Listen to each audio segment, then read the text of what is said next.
What if I were to suggest that you play a key role in the awakening world? And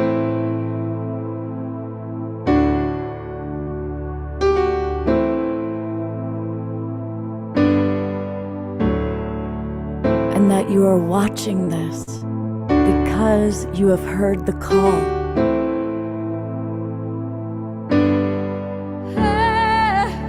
We can start right now by opening our hearts and minds.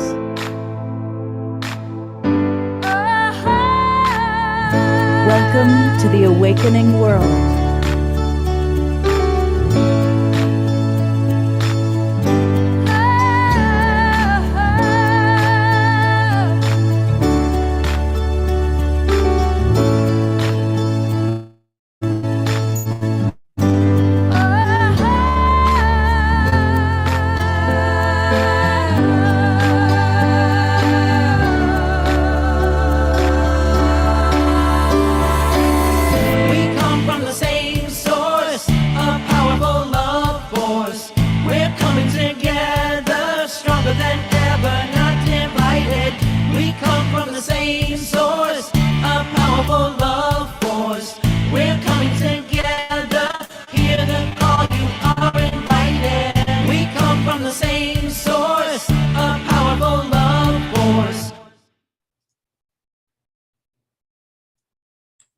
Good morning, everybody. I'm Coach Scott Thomas, your host for today's show, along with my co-host Krista, who you'll meet in a moment. And welcome to the Sacred Sunday edition of the Awakening World. All weekend long, we've been exploring the theme of relationship as a spiritual practice. And as one of my mentors used to teach me, if you want to change the world, change your relationships. And that includes our relationship to ourselves, our relationship to divinity, whatever you might call it, and of course, our relationship to each other. And so we're going to be talking about that today and hopefully really kind of wrapping up all that we've explored, all that we've been looking at all weekend long, because it's been a very dynamic weekend. I want to welcome all of our friends in the Zoom room. And of course, I see a lot of our regulars that are with us. And many of you have been with us for all three shows. And we really want to hear from you today. So thank you, welcome, and be interactive. And I want to also thank all the people that are watching us on Facebook and YouTube. A big shout out to my friends John and Summer Raymer. They have the Sign Network, which gets us out to as many as 100 Facebook groups and pages. Thank you, John and Summer. Welcome, everybody. Now, if you're watching on Facebook or on YouTube, I'm going to invite you to come on into our Zoom room, because that's where we can interact with you, we can get your questions, and it's really, really easy. Go to globalpeacetribe.com. That's our website, globalpeacetribe.com, and register. It's really, really easy. You just click this little link down here, and it'll take you to the registration page. And when you register, you're going to get the links, not just to today, but the links to all of our shows. We do at least 3 shows every weekend. This weekend, we're doing 5. We do a lot, providing information, inspiration with amazing speakers, amazing guests. And you can see all the different shows that we did this weekend. Plus, yesterday, we did a Twin Flame show, Twin Ray show. So when you register, you get the links to all of our shows. And you also get on our email list. We only get emails from us. We don't share the list with anyone else, but we'll send you access to our replays and access to special events that we are collaborating with, hosting. So join us. The Global Peace Tribe is a really beautiful, wonderful group of people. We have wonderful guests, some really lovely souls today who are wise and fun. We're going to be sharing. We'll come back to her in a moment, but I'm really delighted that Krista is back as my co-host, and she has a lot of wisdom to share about relationship, and she's going to be tracking what's going on in the chat box. Of course, you already know our beloved brother Omashar will be providing us with wonderful music today, both at the beginning and at the end. My friend Viraja Prema is with us. Some of you have seen her on the show before. She is a wonderful relationship teacher and somebody that I have great respect for. And a new friend. This is her first time on The Awakening World. This is Diana Hayworth. She is an author, a mother, a grandmother, a member of the Evolutionary Leaders Network. And of course, many of you have seen so many of the members of the Evolutionary Leaders Network on our shows, especially when I'm blessed to have Reverend Deb Moldow co-hosting. So welcome, everybody. We're going to hear from all these wise souls. But I'm going to put the attention right now on our dear friend, Krista, who's going to lead us in an opening, kind of drop in, an opportunity to really drop in with each other. Thank you, Scott. A pleasure and honor to be here again. And I want to just welcome the entire tribe, our beautiful guests today, and Omashar, and also all of our sisters and brothers, part of this incredible Awakening World tribe. So I already saw that Eleanor Joy is in her heart. So just thanks for bringing that groundedness and energy, Eleanor Joy. I know you're a loyal Awakening World member, and we're so grateful. And wow, I just love to see also that today is Dorina shared Happy World Sexual Health Day. So we can bring that into the relationship topic, and then also National Wildlife Day. And she's in Ecuador. So thank you, sister, for sharing that with us. Let's get out in nature and honor that. So I'd love for everyone just to go ahead and keep your eyes open or closed, however you want to connect in with yourself. But let's just focus in on the breath and the relationship with self. And just breathing some deep breaths into the heart. Deep belly breaths. Slowing the breath, slowing the heart, just to be present in this now. Knowing that this is a place you can come anytime. The relationship with self is so sacred and where all the magic begins. So as you breathe into the heart this morning, I would love for you to bring up a gratitude, and you get to choose. Breathing in that gratitude of maybe that morning coffee, maybe being able to spend time with a family member or a dear friend this weekend, or just the gratitude of community that you get to experience through the Awakening World.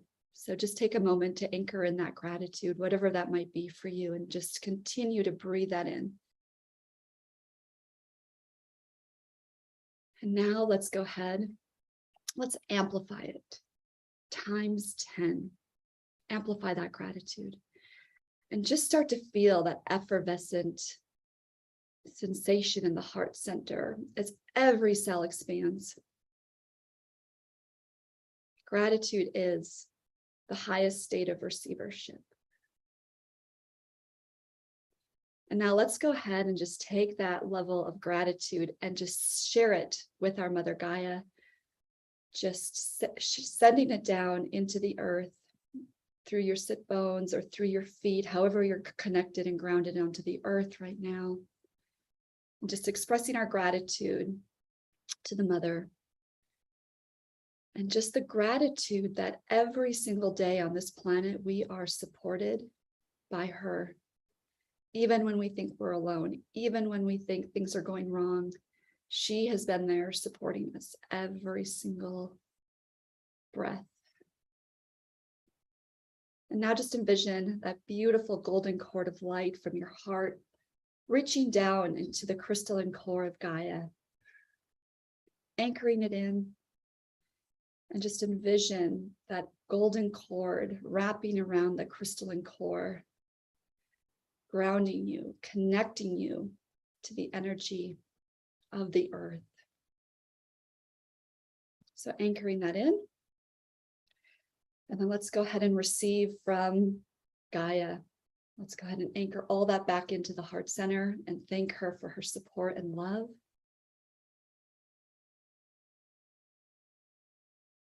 Breathing that into the heart. And now let's just go ahead and reach up to the angelic realms, to the place where our beautiful guides and angels reside, thanking them for connecting us, heaven and earth, through the Heart Center. Thank you to all those who work with me and with you and through you. May we all be together here in communion today in this beautiful tribe. Breathing that in and just coming back into the heart, knowing that it is the human heart grid that anchors in heaven on earth and all of us together here in this now. I love you.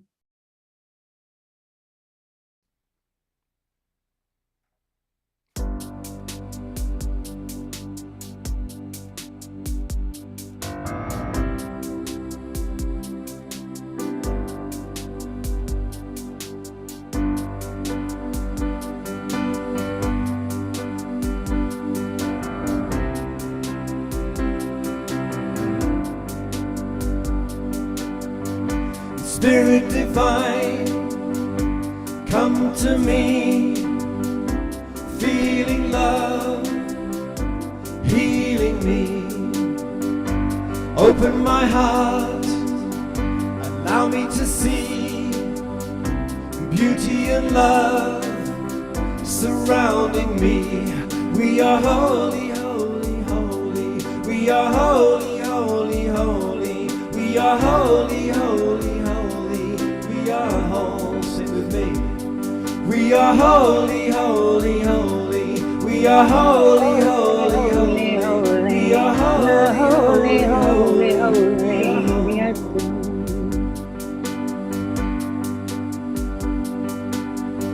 A spirit of love, the gift of grace, an open heart, the sacred space.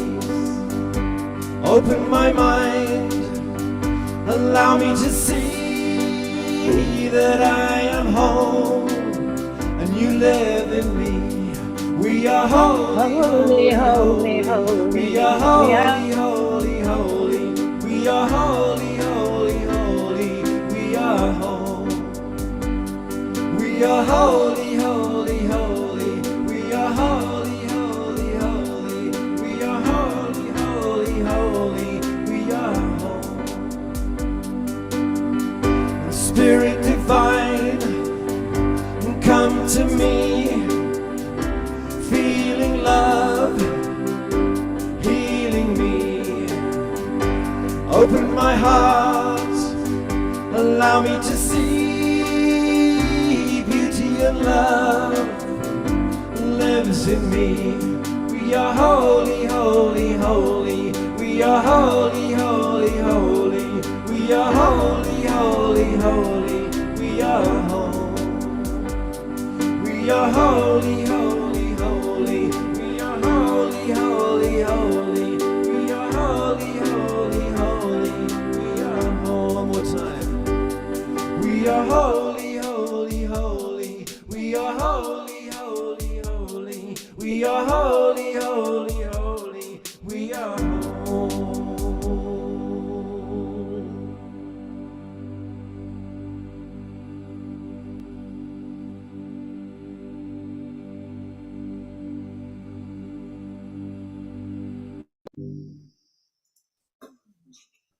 That's all Twinkle, Beloved Brother Omashar. A beautiful, beautiful opening song.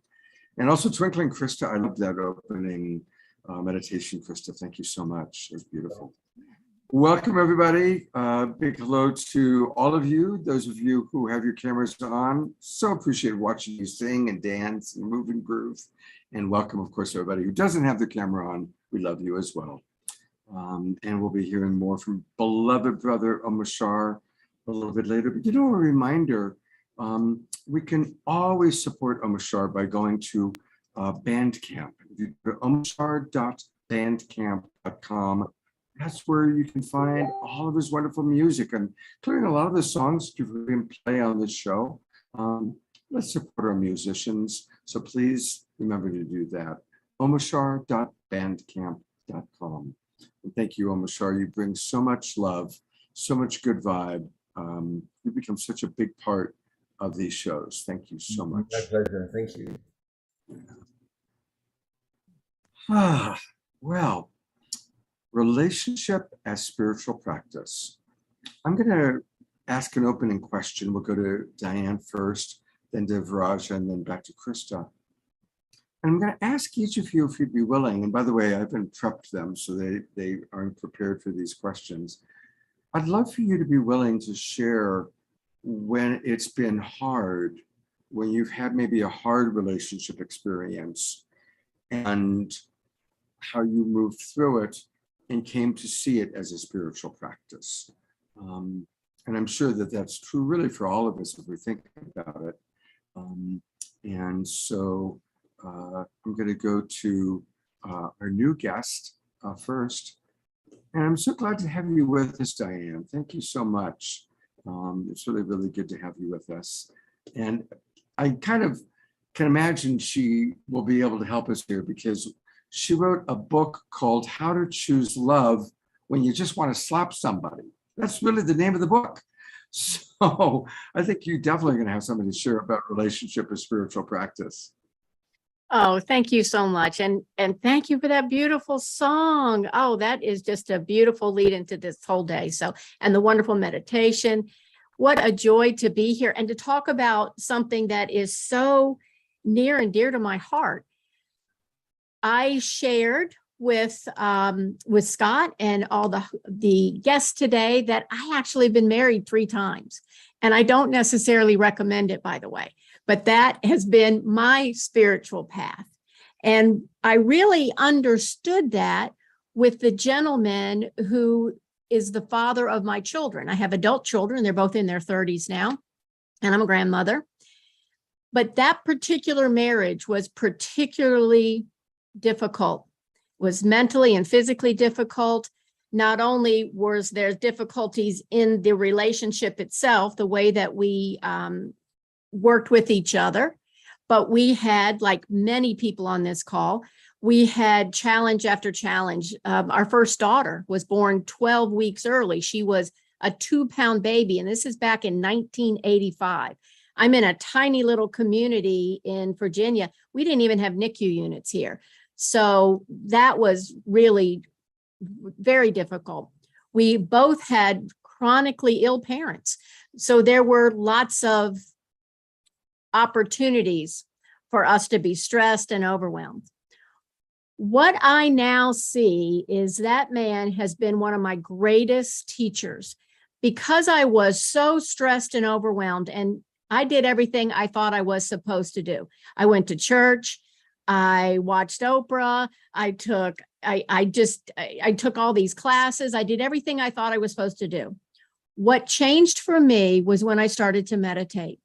And I realized that this outer experience in all vectors of my life changed when my interior connection to divine changed. And that's when I realized all relationships, personal relationships, relationships with my body, with my community, with political beliefs, with food, everything changes based on that connection to what I call love, that source, universe, whatever you think is the intelligent, creative, expansive energy that runs your heart and mind. That's what changed this whole concept of relationships as a spiritual path for me. Beautiful. It's wonderful to have you with us. And you got such a great personality, obviously, but I also appreciate your willingness to talk vulnerably. How's marriage number 3 going? Well, I'll tell you what, we just celebrated, I should say, 21 years together. So going good. However, that's pretty significant.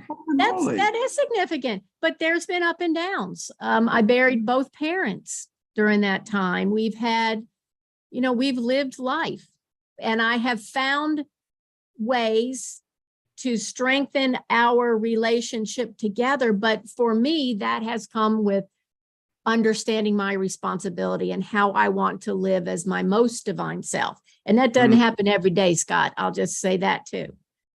that's a moment by moment opportunity or invitation from love, as I like to say. Absolutely. Well, thank you. Of course, we're going Yes. to hear more from you later today, but it's great to have you with us. Thank you. Great to be here. And please, people, put in the chat box some of your stories about relationship as a spiritual practice. Now that we've been working on it all weekend, and most of you have been with us all weekend long, so really want to hear from you. I get to introduce my friend Viraja, and Viraja is someone I've known. How long have we known each other now, Viraja? 12 years, 15 years, something like that. Probably 15 years. Yeah. Yeah. 16 when I first met her, just so you know. It's what? I was joking. I said that Oh. you were only 16 when we first met. 16. Thank you. Viraja, and I've watched Viraja go through her wonderful journeys of living in different locations. She's raised two beautiful boys. And so I certainly am eager to hear what you choose to talk about. And if you wish to talk about raising the boys, that certainly at some point today is something that I'd love to hear, because you've been single through some of those times, but I also know you were able to craft a beautiful, even living in with the father of your children, even though you were no longer together as romantic partners. You lived together, you collaborated, and I've really always respected and admired your ability to do that. So I want to acknowledge that, Viraja, and just turn it over to whatever you want to share about relationship and spiritual practice. Thank you. In fact, this right here is from my youngest son and I playing, and his head comes up and hits my head.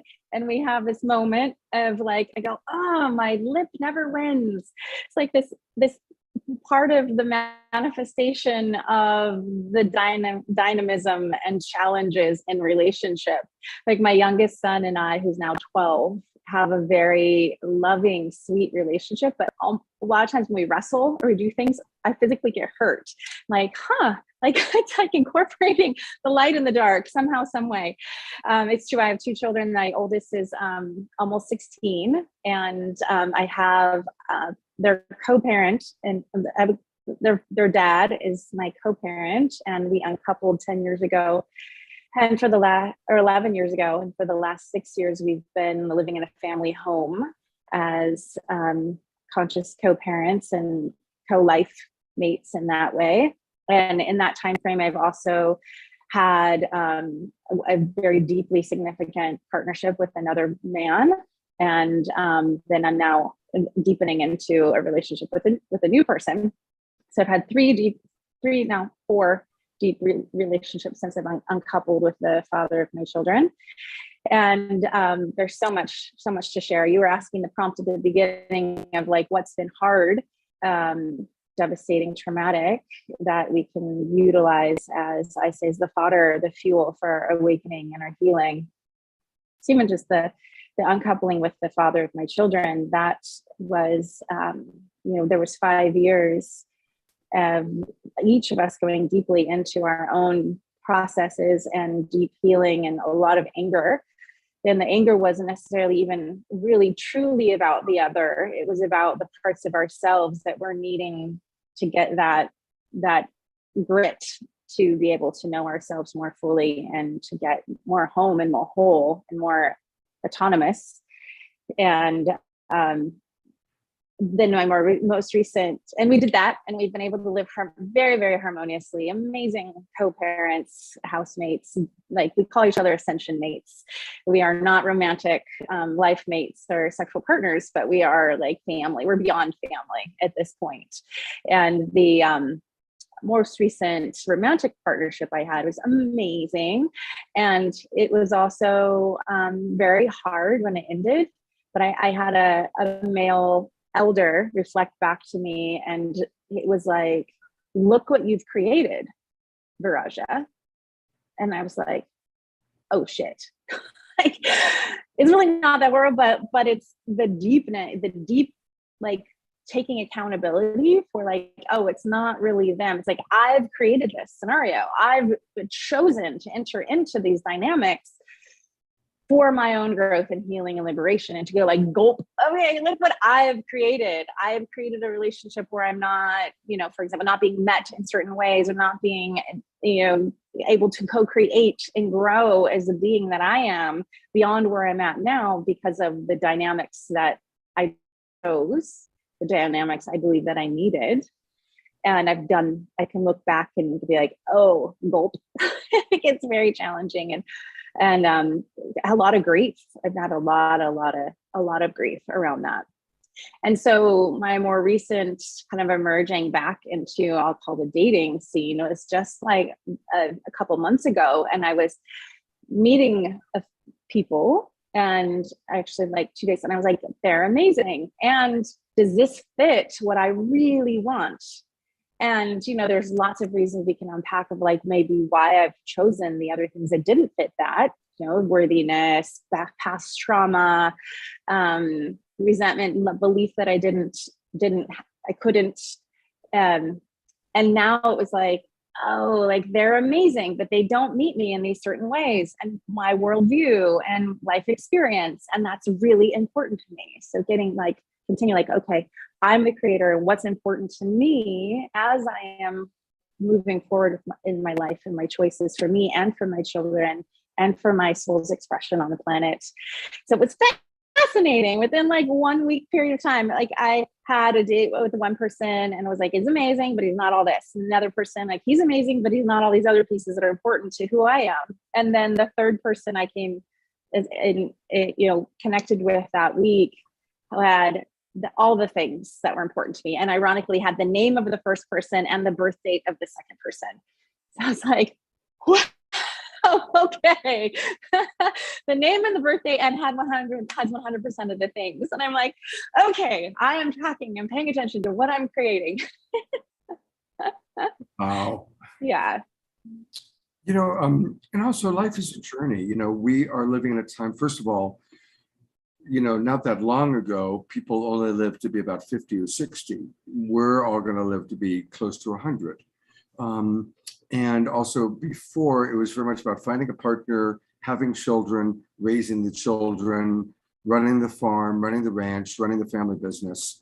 And we're in a different world now. And I think so many of us do have multiple partners. Diane, 3 husbands. I've had many, many loves in my life, including my wife who passed away. Mm-hmm. So, it's okay that we have many multiple deep loves, and then they run their course. And sometimes a deep love relationship might only last a year, but it's a powerful, wonderful, difficult year of growth, learning. That's, been the way for many of us, I think. I definitely want to hear more from you about raising your children and all of those dynamics. But I also want to get to Krista and hear kind of what some of your opening thoughts are, Krista, on this topic, especially now that we've had the weekend, and I know you were there with us Friday night. What has evolved for you over the weekend as you've reflected on the topic? Thank you so much, Scott, for asking, and just so beautiful to be here. And Diane and Viraja, thank you for your shares and just being so transparent with us, because the transparency is really what allows us to connect with each other and really understand each other's story and how it can apply and how we can, take some of those principles or ideas or thoughts or the ways that you have chosen to lead your life and be that example for your families and all your friends and all the people around you, and for us to reflect that back. So Scott, to answer your question, that's really what's come up. Every share that I've heard this weekend, starting with Raquel on Friday, and then all the beautiful couples we got to hear from last night, and having Dolphin on the show as well, just brings in so many aspects and dynamics of relationship. And I believe that that gives us this opportunity to drop into self, because again, it always starts with us and how we choose to show up, not only for ourselves, but with other people. Just 1 second. Dad, I can't have you in here. Thanks. Okay. While we have this big commercial announcement, I'll let her talk to her for a moment. I'll take over. I want to read some of the comments that have come in. Karen writes, relationship as a spiritual practice for me has been to be present with a deep, complete acknowledgement for each person that I am truly gifted to experience in my life. And that's very much along the lines of what we were just talking about the multiple relationships in our lives. So thank you for that, Karen. Susan wrote, becoming a parent, I had an agreement with my co-parent to address our birth family issues. That is very wise. When I'm counseling people who are dating, I say, don't just talk about all the wonderful things, talk about your issues, talk about your patterns, the things that you're working on. So those are really, beautiful examples. Jeffrey writes, relationships are what we do as we do being human, our rock tumbler to polish us in our lovolution. Absolutely, beautifully stated. And Dorina, and I always appreciate what Dorina has to say. I appreciate what all of you have to say. Dorina writes, it is interesting the spectrum of conversations around relationships and sexuality that are occurring around the globe. That's right. From LGBT centered in North America to the shockingly high domestic violence rates in South America, to the women's liberation waves in the Middle East and Asia, to the sexual education of children in Europe, and so much more. And yet it all starts with our inner conversations, our beliefs, healthy boundaries, healing the early childhood trauma, social programming, and harmful beliefs. Very, very beautifully stated, Dorina. Thank you for that. And I'll read one more from Omashar, and then it looks like Krista's back. Omashar says, I have two, we're about to learn a little bit about Brother Omashar that we may not have known. I have two children with two different mothers. Both mothers remained my friends, and we co-parented our children mostly with grace and ease. That's a blessing. My second child, I became Mr. Mom, as her mother wished a little more space to be in her own life. So thank you, Brother Omashar, for sharing. I'm going to bring you on for a second, Omashar. Thank you for sharing that. You are welcome. It's been an interesting road, and as I mentioned, as I revealed last night on the program, it's been almost a decade that I've been in partnership with myself only, and I dedicated myself to my daughter, who's now just turned 15, and I gave, you become everything for them. I became the mother figure for a while there. And that shifted a couple of years ago, and that's another story which we won't go into right now. But it's been beautiful. When I split up with my son's mother, at the beginning there was a bit of rock and roll happening, and I just decided that whatever was going to come out of my mouth towards this woman is going to be love, no matter what she's feeling. I'm just going to give love and acceptance and grace and receptivity, and it took about 3 years of me just only sending back love and not reacting to whatever was going on as much as I could within my consciousness at that time. And after 3 years, we became really good friends. I could go and crash on her couch, sleep on her couch where she was living, and we could visit and cross, it was great. It was lovely. And anyway, that's kind of it at the moment. I'm going to start to ramble otherwise. So. Well, thank you for sharing that, Omashar. Thank you. It's good to get to know. I'm curious if you ever wrote a song, maybe you did, about being a Mr. Mom. No, I have. Well, maybe I have. But actually, the song I wrote about being Mr. Mum was when my daughter, around 11, she got a menses at 11 and a half, which is kind of youngish from my old British perspective. But and she started separating really quickly from me. She really wanted to go off and be with her mum now, and I wrote a song called "I Wish the Best for You," and it's saying no matter what you do in your life, I wish the best for you. I was hurting so much, man. People, friends, women, at this separation, because I dove in, and I was about 2 years. I think she was about 2 years ahead of where I thought she was in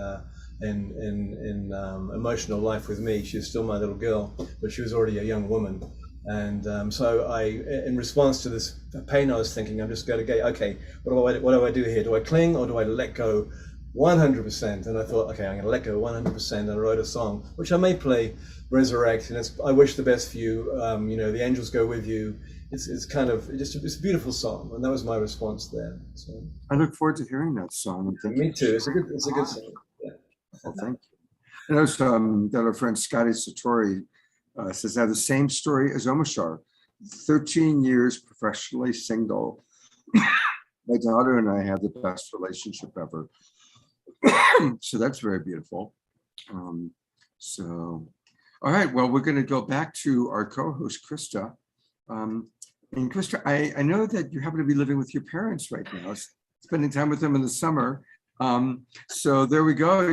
That might be a segue into our relationship to family.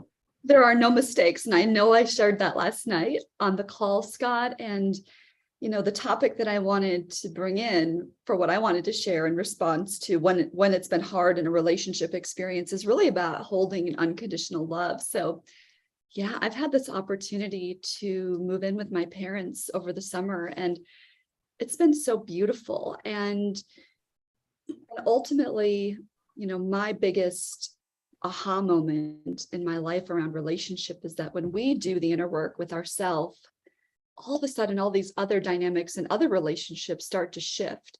And you realize that, wow, when I change, others change. And that's been so beautiful. So there's been so much peace and harmony living with my parents. And we actually had this conversation just recently, a month, between us, how easy it's been and how just fun it's been and how much we enjoy each other's company. So that's been so beautiful. And then also when things come up, like boundaries with personal space and things like that, I just hold unconditional love because I know that my dad is being so supportive of me being on this call and wanting to be part of it. And there was just a miscommunication. I had sent him the Zoom link to come in, and instead he opened up the door to the office. So all is good. And, we just get to hold that love, knowing that his intention was just to be supportive and be part of the call. So, and in that too, I had something come up that was very challenging in a recent friendship. And I know we're talking a lot about different relationship dynamics here, but also with friends. I had a beautiful friend for about 6 or 7 years who's been very, very supportive of my journey to step into my own truth, to be self-employed, to do the work that I'm here to do.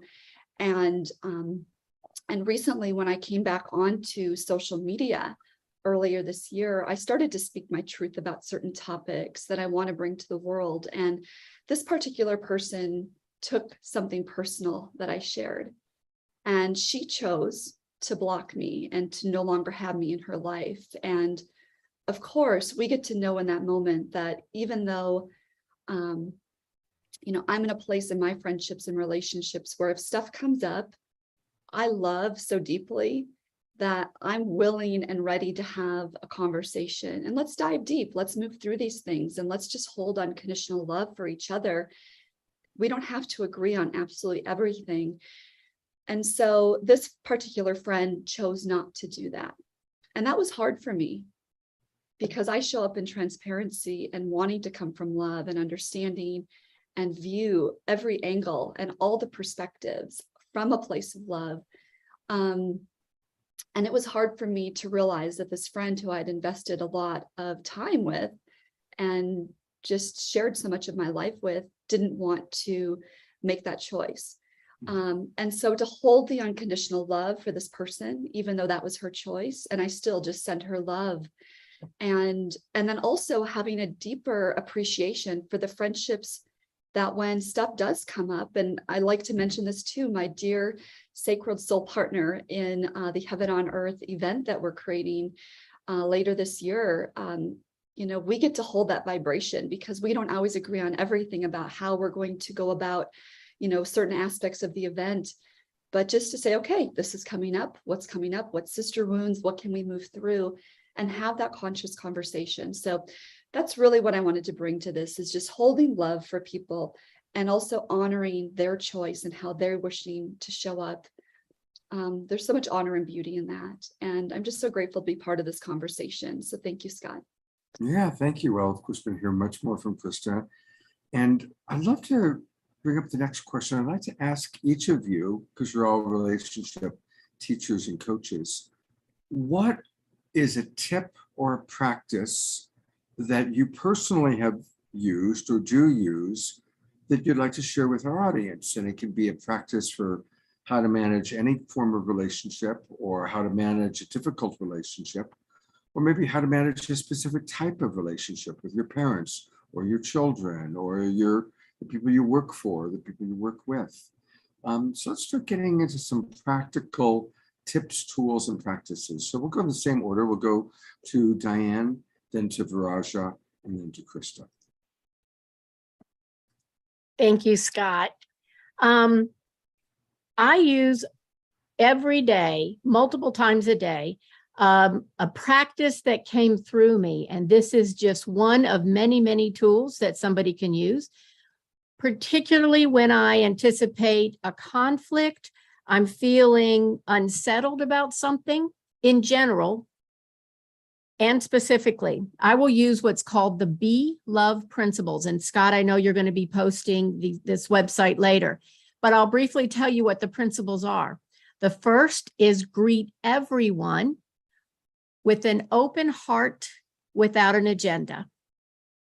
The second is see the divine essence in everyone and everything. Third principle, forgive quickly, completely, and unconditionally.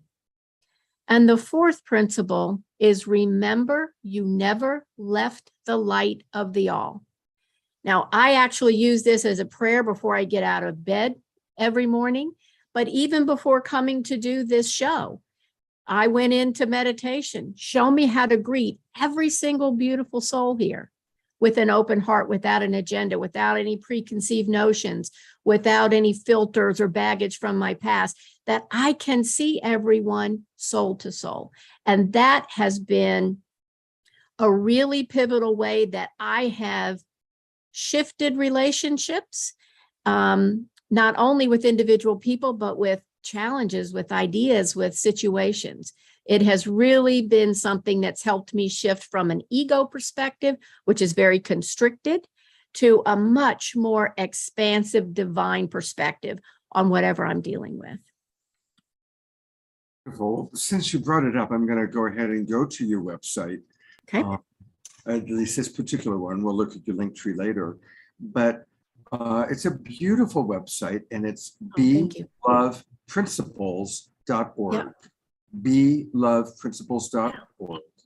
And, you know, right off the bat, she talks about some of the pain points that many of us might be dealing with. I certainly can relate to a couple of those, about politics making me crazy. She, if you want, you can go deeper into the story of how she came up with that. But you did a small case study. Now I'm curious about this. According to the case study, self-love increased 14%, Yeah. feeling peaceful increased 17%, overall happiness 14%, life situation 17%, divine connection 29%, and overall clarity increased 60%. So now tell us about your case study. I want to be completely transparent. When I am in meditation, when I'm getting my messages, I would love to be able to tell you all that I do exactly what I'm told, but that's not the way it works. Not always. And in December 2019, I kept getting the message, we're going to do a case study on the Be Love Principles, to which I said, I don't have time for that. I haven't done a case study since, I was doing my MBA work in the 90s. But you know how spirit works, right? I kept getting this. So I was actually downloaded with a survey instrument and exactly how to run the study. What was interesting to me, because I had no idea what 2020 was going to end up to be, but we started this in January 2020 and it went through March. I had pre and post interviews with everyone. And then everybody filled out the survey instrument every week for 3 months. So remember where we were back in the early days of 2020. Here in Virginia, we were starting, maybe end of January, you were starting to hear about what was going on in Seattle. Certainly we're right down from New York. So as the first quarter progressed, those images were coming to us. Here in Virginia, we started to talk about lockdown in March. Nobody knew what that was going to look like. Nobody could conceive that the world would literally shut down, right? For what we were told was going to be a couple weeks, ended up to be months, of course. What was amazing to me about that study is everybody agreed to use the principles in whatever manner they chose to, 5 out of 7 days. And in a world where nobody had clarity about anything, their sense of who they were and what they were here to do and how they were here to serve went up 60%. I think that's pretty incredible. And it speaks to the divine nature to me of this beautiful set of statements. They use them individually. And here's a tip. One of the things that I do regularly, and I have my clients do, is look in their own eyes in the mirror and say, show me how to greet myself with an open heart, without an agenda. And we go through that way. So nobody was more surprised about those than me, actually, Scott, when I put all that stuff together. But it just, I'm so thankful that Spirit prompted me to do that, because it has just been a beautiful validation and one that I can share with others now. Well, thank you for the Be Love principles. And of course, we'll come back to you a little bit later on in the show, but it's great to have you with us. Thank you so much. Thank you. It's beautiful principles. Viraja, I'm bringing you on again, and I would love to hear some of your tips, tools, and practices for relationship. Thank you. I love this conversation. And thank you, Diane. Those were so well categorized. I really like the meta principles that you're naming for each of us. And I agree, like, it's not always easy to do it, practice it imperfectly, but it's great to have the road signs. So what I want to share is a few things that have helped me with my journey to really be present and in my body when relating and when things can get a little. So one of the things is, it was like the permission to slow down, or to ask the other person to slow down. So, we can speed up when we're nervous or angry, or we are trying to prove a point. So it actually was a big growth and learning for me to be able to acknowledge, well, I need to slow things down. The technical speak is like, my nervous system needs to down regulate so I can really be present, so I can receive what's happening, so I can stay in connection. If things amp up, I'm not able to do that. It felt like I was saying the unspeakable when I first was learning how to do that. Like, wait, can we slow down a little bit? And I realized I'd wanted to say that since I was probably like 2 years old, when things got a little too much. The other is to play with the shadow. Like, there are things that we're doing that are, like the gritty, the undercurrent, and to bring it into the light through play, through acknowledgement, like even be like, oh, that's my protector. Oh, or there's my bitchy one. Or like, oh my gosh, there's the wrathful deity that wants to I just want to cut your head off right now. But it's like bringing it in and like welcoming the shadow or the dark. There's a book that I was just starting to listen to. It's like Existential Kink. It's like, where are we creating scenarios that are actually like creating that uncomfortable grit, because on some level it's actually comfortable. It's actually familiar. We're actually wanting that because it gives us this illusion of like being engaged or somebody being there with us. It's this feedback mechanism that may be based in trauma, maybe based in challenge, or the dis-ease of the scenario, which isn't necessarily bad. It's like all those flavors of life are available. It's just how relationship as a spiritual practice can bring us to wholeness and to a full awakening, is like, oh, there's that too. So what that requires is at least one of the people is not in trigger in order to be able to name that and bring that into light. Otherwise, it could just be like a naming, firing, amping up scenario again. So it's definitely requires at least one person to not be in their full trigger. The other is to co-regulate. So to maybe stop talking, maybe cuddle, spoon, even just hold hands and be like, oh, like you're actually here. Like there's another person here with me. So all of the nonverbal cognitive parts, all of those can be kind of quieted, hopefully put to the side for a bit so that the other parts of us can be present, can get that body to body human limbic system feedback of like, oh, like I don't have to figure out the right thing to say right now, and you're not going to cut my head off, and I'm actually okay. Like I'm okay. It's like, or whatever the language is for you in that moment. They're not going to abandon me, or not going to, you know, they do still care, do still love me. So a lot of the slowing down, which could include like just maybe let's take 5 breaths, or let's slow down the conversation. And then the playing with the shadow, naming it, bringing it to light, and integrating her, and then the body to body. It could be belly to belly, physicality, and letting there be time, because the nervous system is much slower than the mind, right? The mind is so the nervous system needs like slower pacing and slower timing.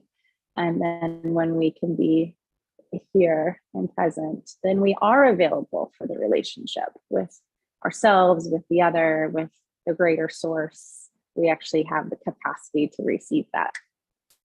I love everything you just shared. It's so important to slow down, hold. And honestly, it reminds me of a funny story. There was a big teaching for me, Viraja. About 21 years ago, I was with my wife. She, of course, was still alive. And I had met Marshall Rosenberg and was studying compassionate communication. And I was really excited about it. And when we would have a conflict come up, I'd want to go right into NVC, wanting to go right into compassionate communication. And at a certain point, my wife, Suchi, she looked at me and said, Scott, shut up and just hold me. And that's what she needed. She didn't need more talk. She didn't need to figure out what my needs and my values and my feelings were. She just needed to be held. It was such a teaching about, holding, slowing down. We're mammals. We need homeostasis. And sometimes get out of our head and into our body, because the body remembers love faster than the ego. The ego and the mind is still wanting to be right and wanting to whatever, whereas the body just wants to relax. So I really appreciate what you brought up. Thank you. We're going to go to 2 websites for Viraja today. So tell us a little bit about Dakini University. What's this all about?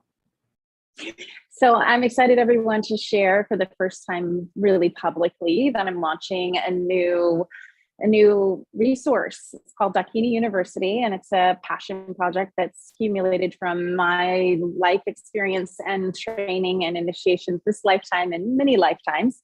It's to help the modern woman who's trying to handle so many things and to become more integrated and empowered and utilize her access to her sensual, sexual, and spiritual power for her liberation and healing, and for her partner and for the world. So it's like how to understand the energetics and the love dynamics and the sensual, sexual ways in which we can activate and amplify our own energy and that of our partner, and do it in a way that's connected and grounded and integrated with all aspects. And when I say it comes from part of my life learning, one of my big pieces has been like integrating that I am the mother and I am the lover and I am the dakini and I am the entrepreneur and I am the daughter and I am the friend. It's like all these things and one right, Karen, I see your head shaking. It's like needless to say, one of them usually falls away. And what I've learned through my personal journey, and especially highlighted through very specific relationships, it's like when I have left on those parts behind, it's not sustainable. It's not fulfilling for me or those around me. And I wanted to find and needed to find another way. So, and the sensual and sexual spiritual power that I'm talking about is like how it's like unique for every person, and how can we continue to stay connected to that no matter what age we are, no matter what relationship we're in, whether we're partnered or not partnered. It's like that is our divine life force energy, and it's our birthright to have that, and to have the community of women so that we can understand and craft that together, and then learn the particular skills and the confidence to lean into our relationships with the knowing that's who we are. And then it evokes the best in our partner as well. Like we get to continue to call the best in each other out. So it's a more proactive, conscious co-evolution. Beautiful. Great work. And Yeah. of course, we'll hear more from Viraja a little bit later on in the show, but congratulations on Dakini University. That's very, Thank very you. Very, Mhm. Thank you. people are applauding and cheering. Thank you. Very excited. Krista, wow. Well, you know, again, tips, Thank tools, you. practices. And you know, something that you wrote to me about today, you have grandparents still alive that have been married for 65 plus years. So I just want to acknowledge that's incredible. That's amazing. That's how old I am, actually. Wow. Yeah, that crossed my mind last night when we were hearing from our beautiful couples that we were watching the recordings. And I thought, wow, there's just so much wisdom in, you know, with time on this planet and with being in relationship. And, you know, and I think just as much as people learn from being together that many years, you know, I also think about Diane's story, you know, how much you learn from even shorter relationships or multiple relationships. So, you know, there's just so many ways to look at it. But yeah, there's, you know, my parents have been married almost 43 years, and my other set of grandparents before my grandfather passed had also celebrated a 60-year anniversary. So just beautiful to be witness to such long-term loving relationships and being so close to family these years. But I do have a few tools just to go back to the prompt that you brought. And, you know, one of the things too that came into my field of consciousness, Viraja, when you were speaking about slowing down and just being present, is a Wayne Dyer quote that I have just really kept in my heart for many years now, probably 10, 15 years, somewhere like that. And it is that it is better to be kind than to be right. And when I hear that quote, or when I think of it, or when something's triggering me, you know, I can just bite my lip and say, okay, how can I find kindness and compassion in this moment versus my agenda is the right agenda? Because that's not always the truth. So that's one of the, I could put that chat in the chat so that everyone can save that quote as well, because it's certainly been one that has supported me on my journey. So staying neutral and staying kind are great tools.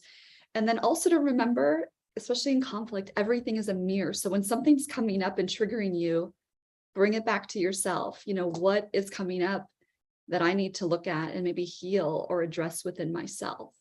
And so when you take it away from that person and back at yourself, then you also find more compassion even for yourself in that moment. And then, of course, not trying to fix, just seeing everyone in the divinity of who they are.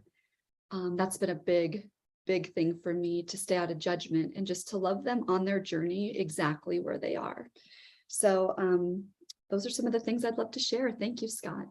Yeah, thank you very much for sharing those. And, since we still have another half hour, but since we went to each person's website, I'm going to go to one of yours, Krista.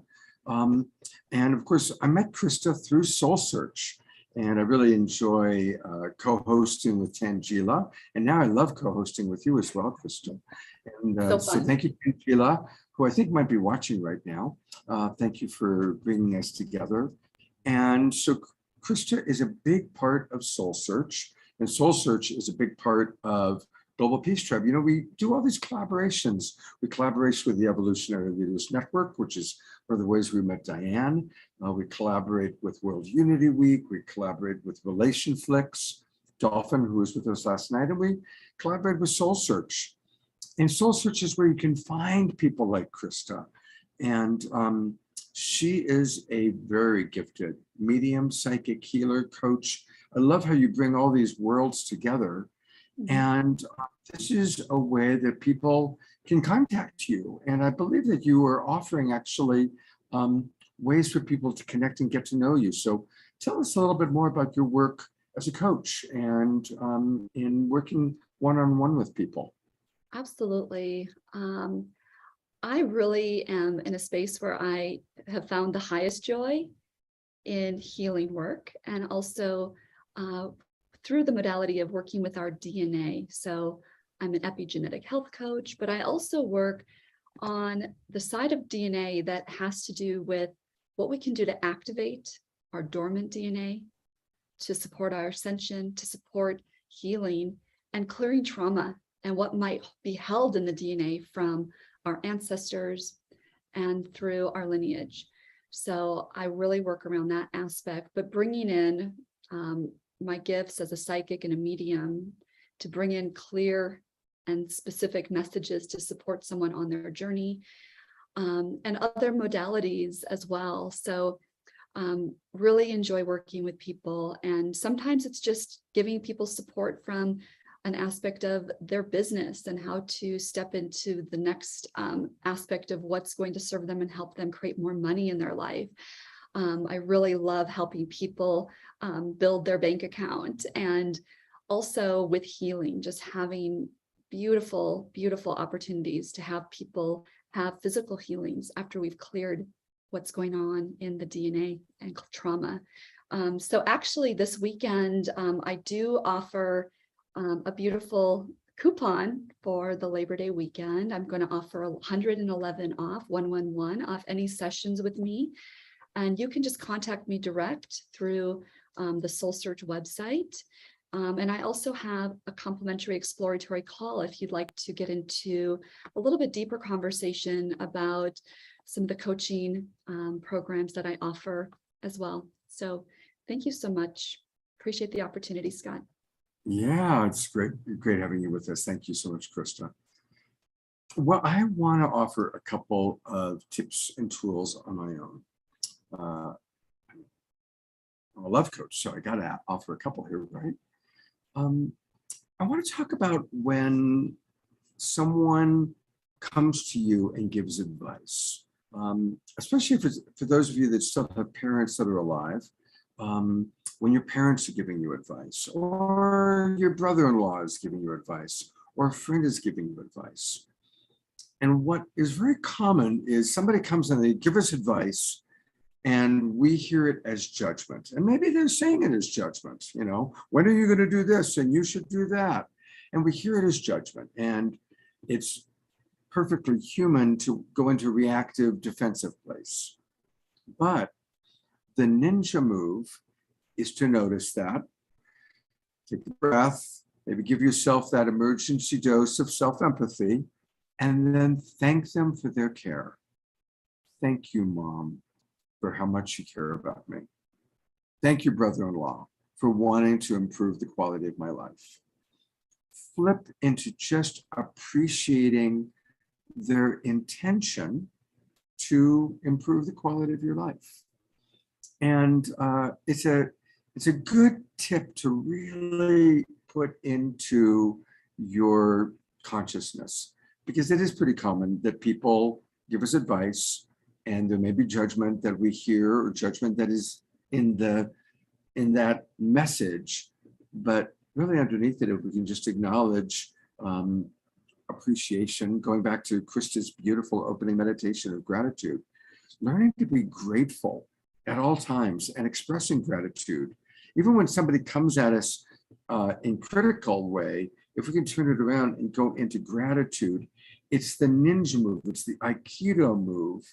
In Aikido, which is, by the way, the martial art form associated with compassionate communication, a big part of the way of thinking is that when your attacker comes towards you, you redirect the energy, right?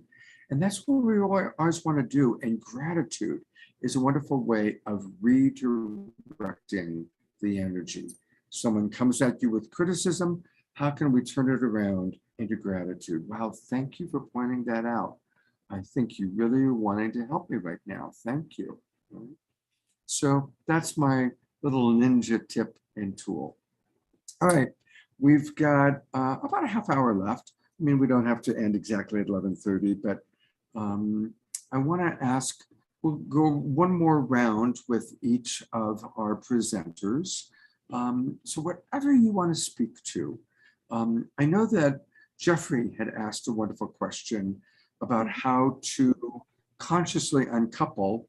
And if everybody else wants to address that, I'll do that at the end, because I work a lot with people. I'm right now helping 2 couples consciously uncouple. So that's something that I can certainly address. But if anybody else wants to address it, great. But there's so many other relationships we can talk about, including our relationship to the divine. So we'll go same order. Diane, love to hear what you'd like to share. Well, this has been such a deep, rich conversation. So thank you, everyone. And for all the comments, I just want to thank everybody and acknowledge how that all adds to this energy today. So first of all, thank you very much for that. When it comes to conscious uncoupling, whether it's romantic partnerships or even business partnerships, could be all kinds of those sorts of things. One of the practices that I go to is I ask myself, what does love look like here? Love for myself, love for the other person, love for whoever and whatever's involved. And how does love move me forward? This isn't the love of attachment. To me, this is that energy of love that is inside of all of us, that is intelligent. That's one of the things that has really helped my relationships evolve. Understanding that love is intelligent, expansive, and creative, and it can guide me in ways that my ego personality self would just never see. So that is one of the ways that I would approach all kinds of relationship opportunities. And I look at those actually as invitations from love. I do believe there are gifts in each of these invitations. I will say that sometimes the gifts seem to be wrapped in ugly paper. I'm not going to lie about that. But I can always see that there is an opportunity for love, no matter what the situation. Does that make sense, Scott? Absolutely. Beautiful. Beautifully put. And I've never heard that before. Love sometimes wrapped in ugly paper.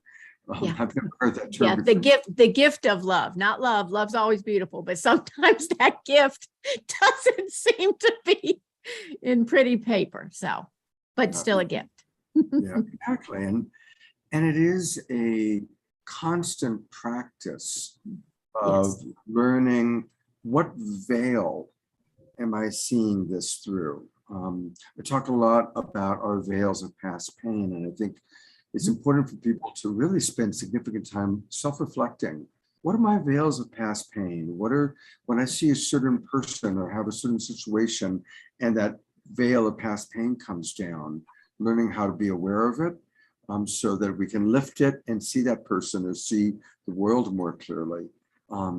So, your love wrapped as a gift in ugly paper is another way of noticing that. It's like, okay, is there love inside here, even though it's coming in a form that's not quite what I was expecting or doesn't fit my preferences. I like that. Doesn't fit my preferences. That has happened quite often in my life. And it was only in retrospect that I could see the gifts. I mentioned earlier, my daughter was born 12 weeks early. I would not wish that scenario on anyone. And yet I had a near-death experience that literally changed my entire life as a result. I had an angelic visit that changed my whole life. There were and I have a very healthy 37-year-old daughter who's gifted me with this beautiful grandson. So many gifts that I could not see in the moment, but in retrospect, I see. Absolutely, same thing. The hardest things in my life, as I get further away from it, I see it was my greatest teachings. It was, what helped evolve me. And Omashar is bringing up a good kind of aspect to this, seeing the divine in each other. And there's a wonderful practice, I've mentioned this on previous shows, to reduce judgment of another person. A practice that I've been using for a long time is when I notice that I'm judging another person, let me take a breath and think to myself, there's God fully experiencing itself as Donald Trump. Or we can take it a step further, there I am fully experiencing myself as Joe Biden or Hillary Clinton or whoever we might get triggered by. And I'm using political figures because often we can get triggered by political figures. And so just recognizing that it's life experiencing itself as that person, or myself, if you ascribe to the oneness perspective of life. So those are ways that we can see the divinity in others. And that's actually the second principle of the Be Love principles. See the divine essence in everyone and everything. And I would encourage everybody to spend a week looking in your own eyes in the mirror and seeing and experiencing your own divine essence. My experience has been the more you see yours, the more you see it reflected. Beautiful. Well, again, to remember to find all things Diana, I want to go to your website. And Diana she uses Linktree. We like Linktree. We like Linktree. Linktree is great. It's great. And what Linktree is, everybody, is it's a place where someone like Diana, who has so many different things that she's doing, can put all of her different websites, all of her different projects and programs. So again, it's in the chat box. So it's, in her case, it's Linktree/Diane L. Hayworth. Do you pronounce it Hayworth or Haworth? It's Hayworth, and actually I'll put something in a lot simpler. It's actually morefromdiane.com will take you there. So that's the easy way. I'll put that in there too. Great. And thank you. You did my name correctly the first time, Scott. Thank you. Okay, great. And so many different things. I'm just curious, look at this. All the different YouTube TV shows, things that she's done. I clicked on that. I haven't looked at it before. But look at that. She's got a lot going on. I'm going to subscribe to your channel here. Oh, yay. Yay. And hopefully you'll be able to add this to that list. Oh, Diane, it'd be my thank you so honor much for to. being with us. It's wonderful to meet you, a fellow evolutionary leader, which I love that network of people that we get to be a part of. So thank you. I'm on Soul Search as well. So our paths cross many ways, and it has been just a delight. On Soul Search. I didn't know that. Wow. All right. Yeah. All these different ways we come together. It's quite beautiful. Thank you. Thank Diane. you. We are going, of course, to Viraja. Viraja, I'm curious, what else do you want to express and share today? Well, I liked the prompt just before about relationship transitions and life changes. And I just want to really honor the practice of breathing. Yeah, I feel like this last relationship transition, and which included losing a home, moving my family to a city and then back out of a city, like a lot of lost dreams, like a lot. Or shift in what my mind had thought was going to happen. So that's a lot of the grieving. So having a place and a way to grieve is essential for everything. And when you're planning to end a relationship, like as much of the work you can do together, great. And getting other support, yes. Like, because we're designed to grieve with others and with community, and for it to move through our entire body and out of our nervous system so that we can be clean, clear to create what's next and to fully integrate the lessons from the prior experiences. So including acknowledging like what was so amazing, like what was so amazing from the relationship, like letting the heart and being really acknowledge that. And like, what did we learn? Like, what did we learn? What was new? Like, what were our new edges?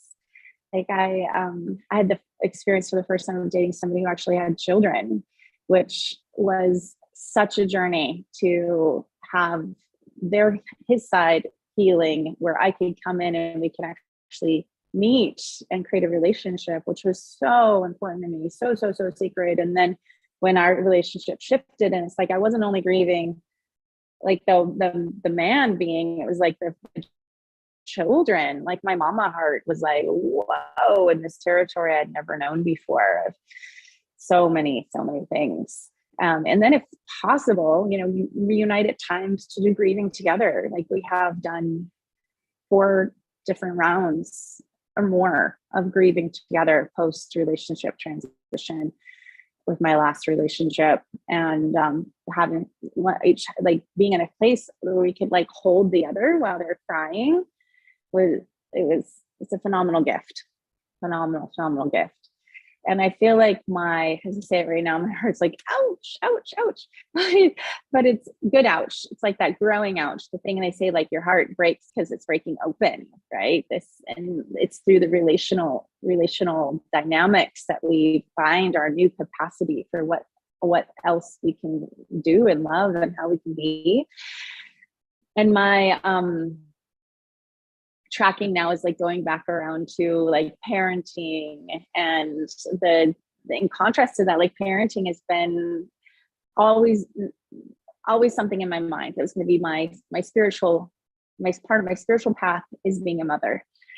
And part of the dynamic of that for me is it's the longevity. It's like the commitment. It's like the continual showing up, the continual nurturing of this relationship that I've agreed to, that I wanted, and this continual presence of this body being my soul that I get to be there for, or I have to, or I get to, or I have the honor of stewarding. And it's the consistency of showing up for that, and like who am I today, or how much can I move through what all the other stuff that's going on in my life to continue to show up for this being again and again and again. And it's like a workout program for life for a person, all of us in our own ways. But for me, it's like the grounding and the honor of knowing myself in each moment in relationship with these beings as they're growing and knowing more of who they are, and watching the transition from baby to adult, all the stages. Like every stage is amazing. It's an absolute miracle. So it's like this continuum, the continuum of that, is extraordinary. And I have a 15-year-old who's so incredibly embodied and mature, and has gone through some challenging times when he was younger, of kind of orienting in his own body and his own sensory processing and his own relational capacities. And like for us to be able to just speak openly and clearly about what we're learning, what we're knowing, what we're discovering, what our challenges are with this being, it's amazing. He just said the other day, Mom, you know what? I'm like, what? He goes, I've started my personal growth journey. I'm like, as one would at 15. Can you tell me more about that? And he's like, you know what I found out? I'm watching some YouTube channels, I'm reading a book, and they're all saying what you and dad have been saying the whole time. I said, well, you're of the generation that, or a example of the generation that has parents that have been cracking the codes and pulling the curtains back and committed to being open and honest and transparent in our own growth. Like, that was absolutely the foundation of my life prior to having a child. In fact, when I could have become a mother the first time, and it wasn't the right scenario from every direction, I realized, oh, I am responsible for my healing, and anything I don't clear up or tend to, my child's going to have to be with or deal with. So I dove into personal growth and healing at that time, and it doesn't stop, of course, when you have children. It's like but it's also, it's like the flavors of like the level of playing ground that we're co-creating. You know, it's continually evolving, and I'm so grateful for all the support I've gotten along the way. And my children are some of my greatest teachers, and it's like the way, who am I in each moment, showing up to them is the beautiful discovery for me. And the continuum of love is the greatest, force for all of us. And I'm very, very proud of them. Thank you for doing such a beautiful job, and again, not always easy going through, not having a consistent relationship with their father, although you did a beautiful job of coming back together and co-parenting. But and I love how you put it. It's an ongoing workshop, right? It's like just a life workshop that every day coming back to love. Coming back to love. For people, go ahead. Yeah, we might be going to the same thing. Go ahead. I was going to go to where all things Viraja can be. If you want to get coaching or learn more about what she's doing, in addition to Dakini University, she has a beautiful website, receivemorelove.com. Boy, isn't that what we all want? We all want to receive more love. And you can do that by working with Viraja. And I know she's wonderful to work with. Receivemorelove.com. It's a pretty elaborate website. And you can, she, by the way, has done a lot of work with intimacy betrayal, very strong with self-love, rebounding from the hard times and hard things that can happen in life. These are all elements that she's very strong in. And of course, she does do one-on-one private coaching. And I strongly encourage you to consider getting coaching with her. And I see that people can apply for a discovery call. I just clicked on that. And so this is where people can pop in name and information, contact, and maybe get a little bit of a discovery call to see if Viraja is the right person to work with. Anything you want to add about that, Viraja? Yeah, and hi everyone that's on the call. If for simplicity you just want to pop your email in the chat, I'd be happy to connect with you and see which thing might be interesting for you, or just kind of connect. And I'd love to ask you a few questions as well, as like what's alive in your path, so I can help integrate that into best serving people. Yeah, and give you a free intro. Viraja, thank you so much for taking time from your Mexican vacation, your vacation down south, to be with us and to get the internet together and to just be with us. I so appreciate your wisdom and all that you bring to our world and to our awakening world. Thank you. I love being on here with you. I'm so impressed with all of the ways that you continue showing up. Like, we're your children. You're continuing to show up every day, tirelessly. Thank you, Scott. It's amazing. My pleasure. Thank you very much. All right. Well, we're going to go to Krista. And gosh, Krista, this weekend has kind of flown by quite quickly. It has. But I'd love to open it up to, gosh, your kind of final thoughts for the weekend. Yeah, this was something that we talked about just briefly the other day, Scott, that I wanted to bring here. And it's about how I've really been in a deep relationship with self. And in the last 12 years, I've only had one 6-month partnership. That was a very significant one in my life because I learned a lot. Prior to that, all of my late teens and 20s, I had been in a relationship nonstop. So what I want to bring, and I'd love your comments and maybe a little dialogue on this, Scott, as a relationship coach, but I put myself a little bit in a box that I needed to be in a relationship with myself to move through certain things. And I believe that there is, I don't want to say believe, but I know in my heart that there was wisdom that I did gain as far as getting to know myself at a much deeper level and moving through my own wounds and the things that I needed to heal to become, available to be an amazing partner to somebody else.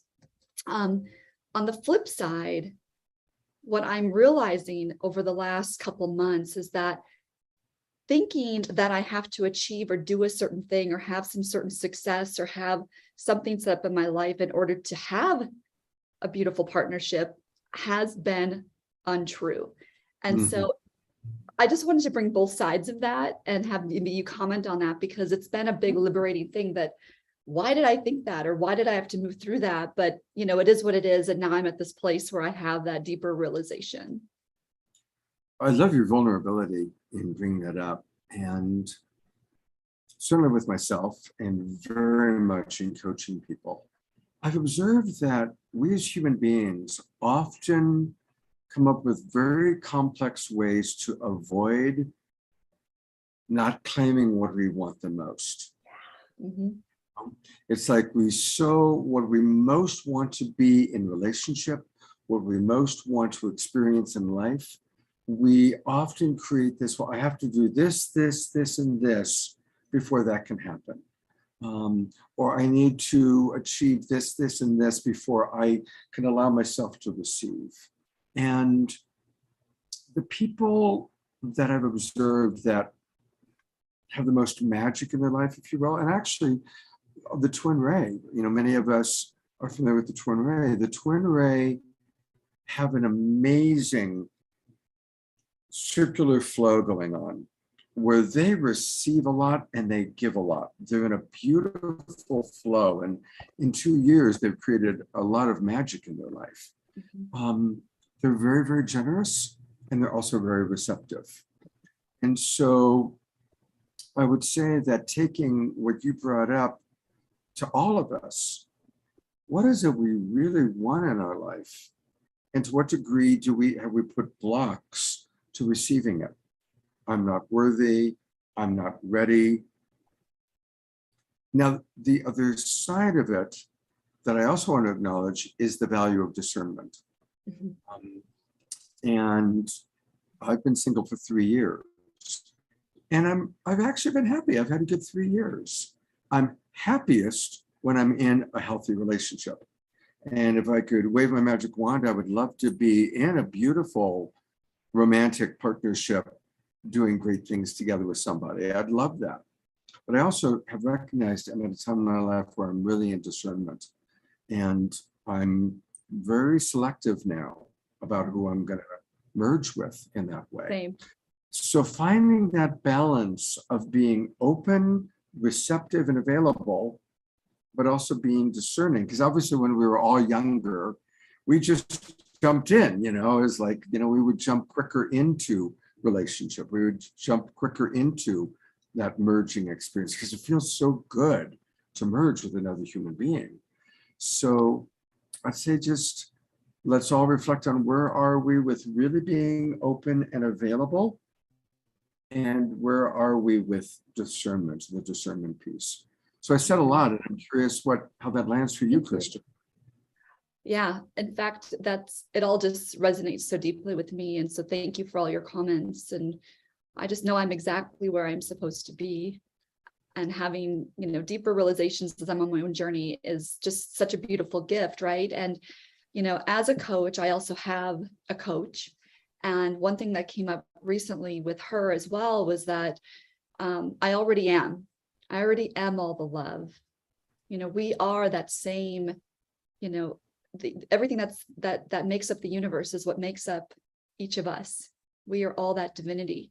So when we realize and acknowledge that we already are all of it, Mhm. we don't need to seek something outside of us, and that we also deserve and are worthy of all of it at the same time. So thank you. And I just wanted to comment too, there's been so many beautiful comments in the chat. And I see Eleanor Joy just saying right now, for me in the past, my jumping in was due to the neediness and an inner emptiness. And of course, Eleanor Joy, it's, as you realize that too, you develop that more deeper discernment and wisdom over the years. And now you're grateful for that discernment and the love affair that you're having with your own divine self. And I think that's beautiful. And Jeffrey saying, I'm just where I'm supposed to be. And you know that because that's where you are. How beautiful. And George is coming in right now too. Immortal and eternal physically. This is what the twin way offers in their understanding. And that is beautiful. They did bring that up yesterday as well. I think that was incredible. While you're still on camera, I want us to talk about 2 retreats in Sedona that are happening. So, hey, everybody, pack your bags. Sedona is going to be a place to be in from like mid-October to mid-November because there are a pair of retreats that we are both very involved with. And the first one will be the first Global Peace Tribe retreat. And I know that some of the people that are with us today have already registered for this. Really excited about it. And there's a beautiful picture of Nicole and Krista, along with the picture of me with Tangela. Deborah Giusti will be there. Omoshar will be there. And it's going to be a really powerful, powerful time. Join us. It's built around the Super Conscious Music Festival. It's built around a psychic fair.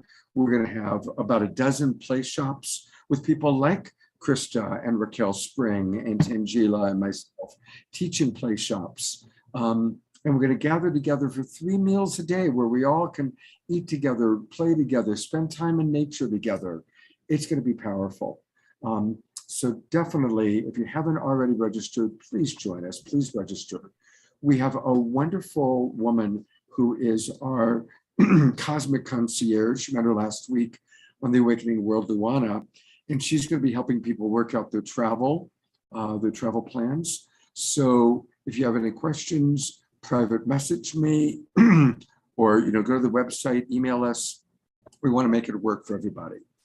And then there's a second retreat, which I'm going to let you talk about, Krista.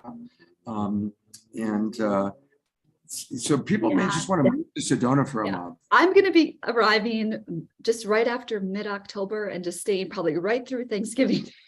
Yeah, absolutely. So excited to do that. Yeah. So Nicole Keating and I have come together in the spirit of co-creation to create the 1111 Gates of Heaven, which is going to be the most exciting manifestation portal of this year. And this was something that we received in a download in March. And so we've been planning this event for everyone to come together for a very experiential event to embody and access heaven on earth. And we know heaven on earth is not a place we're going, but it is a realm and it's a choice that we get to choose. And we are all coming together, the spiritual seekers, the healers, the guides, all the light leaders to activate these codes in this powerful manifestation portal. And we're going to have incredible speakers and inspiration and many people that we've met here through the World Awakening show and through Soul Search. We're actually going to have Raquel Spring be there to talk a lot about the Aquarian age and how we, show up and connect individually and also in the collective as humanity rises into this new age and the golden age. We're going to have a cosmic costume ball where we can come as the god or goddess that we are, embracing our divinity. So we just want to play also in this energy and bring us together and realize that we are in a place now. And of course, Scott, your initiative here with the Global Peace Tribe and the Awakening World Show is proof that we don't have to do it alone anymore. And your retreat, as well as the Gates of Heaven 1111, is all in that spirit to bring people together so that we rise together and that we don't have to go at it alone, and that we get to be hand in hand as we bring so much joy and beauty and heaven on earth to this planet. So wanted everyone to know, and I know that you have this in your email that goes out to your community as well, Scott, that for anyone that is part of the Awakening World, we do have a coupon for a discount for our event off of any of the tickets. There's also a live stream for those of you who can't be in Sedona. So please know we want to include everyone. And the code is Awakening, and it's for $80 toward your ticket. And also I know that will go out in your email, Scott. So thank you for the opportunity to share. If anyone has questions, reach out to me. We'd love to have you there. Beautiful. Thank you so much, Krista. And thank you for being my co-pilot this weekend. I've really enjoyed working with you. Yeah, it's been so fun. Thank you so much. Let's do it again soon. I'd love that. Good. All right, I have one last announcement, and then we're going to go to Omar Shar for our closing song. I'm almost a little somewhere shy around this. Tangela and Alan Steinfeld asked to interview me for a project they're putting together. So we've scheduled it actually for this afternoon. So if you have questions for me, instead of me being the interviewer, I am the interviewee. It's going to be at 4 o'clock this afternoon with Tangela and Alan asking questions. Tarina already sent some wonderful questions in that I passed on to them. So I don't quite know beyond that, other than we're going to come together, and I guess I'm going to go a little bit deeper into where they want to go and where you may want to go. So we'd love to have you all join us. I'll put the Zoom room into the chat box. It'll also be on Facebook if you just want to just watch it. So that's kind of a unique something happening this afternoon. All right. Well, thank you everyone for being with us. And I love all the comments that have come in, and so appreciate all of the people that have been with us. I'm going to bring them on one more time. Of course, my wonderful co-host, Krista, my longtime friend, Viraja, Diane, wonderful new person, and of course, Omar Shar, our beloved musical house musician. Let's all twinkle, everybody. I'm going to go to gallery view so we can see everybody twinkling away. And turn your cameras on, everybody, because as Omar Shar plays music, I love to put the camera on everyone as we all move and groove and commune to the music of Omar Shar. Okay, I'm guessing that's my cue. That's too cute, buddy. It's funny. I'm in my room at home, but I feel so at home as if I'm in a room with all of us here on the Awakening World. It's almost like, okay, it's my turn. And this song is called "We Feel Love."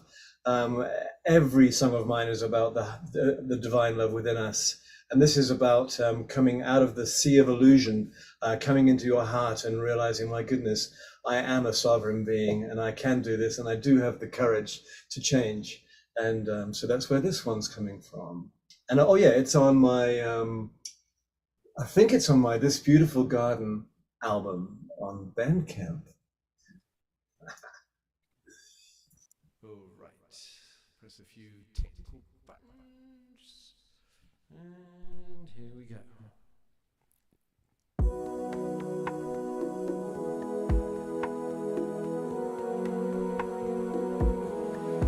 Deep breath.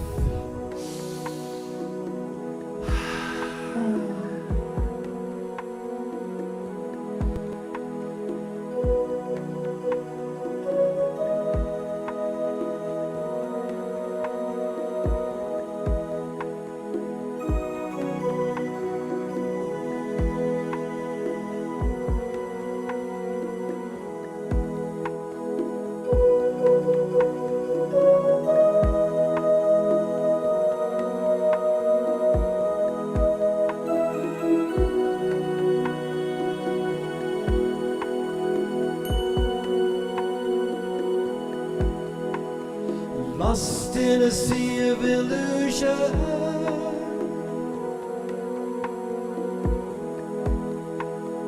feeling so alone,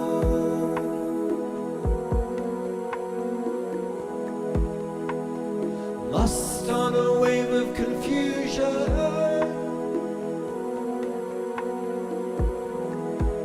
Where do you turn?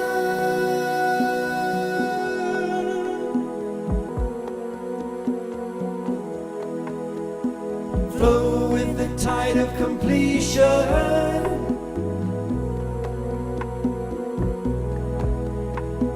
Know the reason why.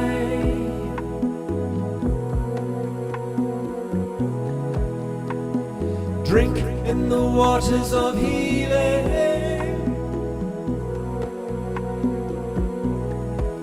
and be healed.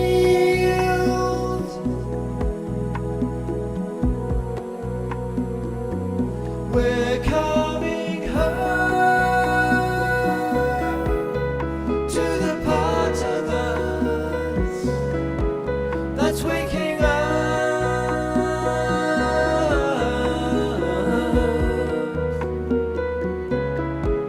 And we know deep inside of us we've got a friend,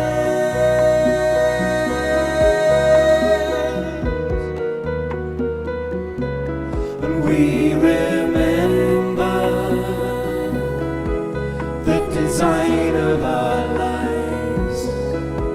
We remember the desire in our hearts, and we feel love, and we feel love.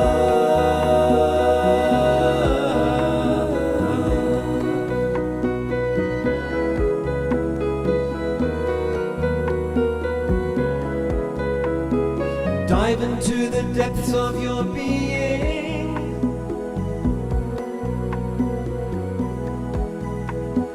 Know that all is well.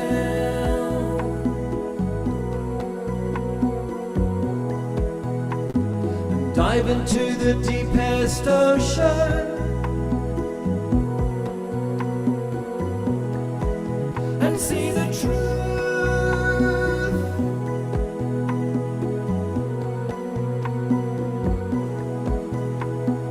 Cast off the cover of darkness.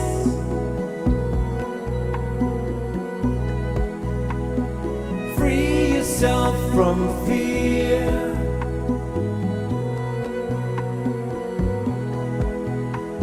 And show that you're ready and willing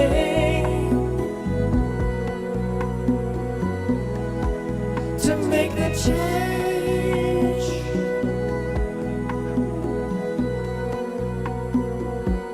We're coming home to the part of us that's waking up.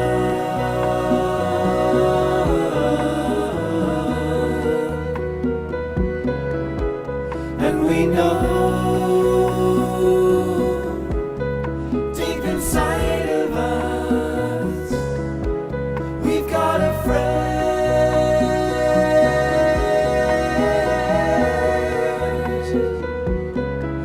We remember the design of our lives. We remember the desire in our hearts, and we feel love,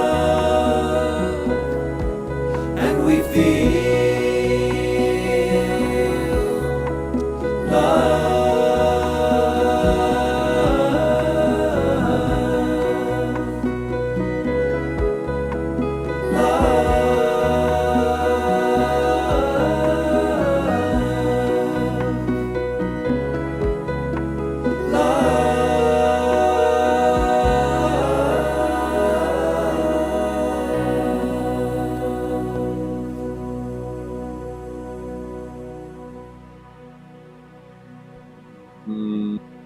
Thank you. That was gorgeous, Omasho. Just gorgeous.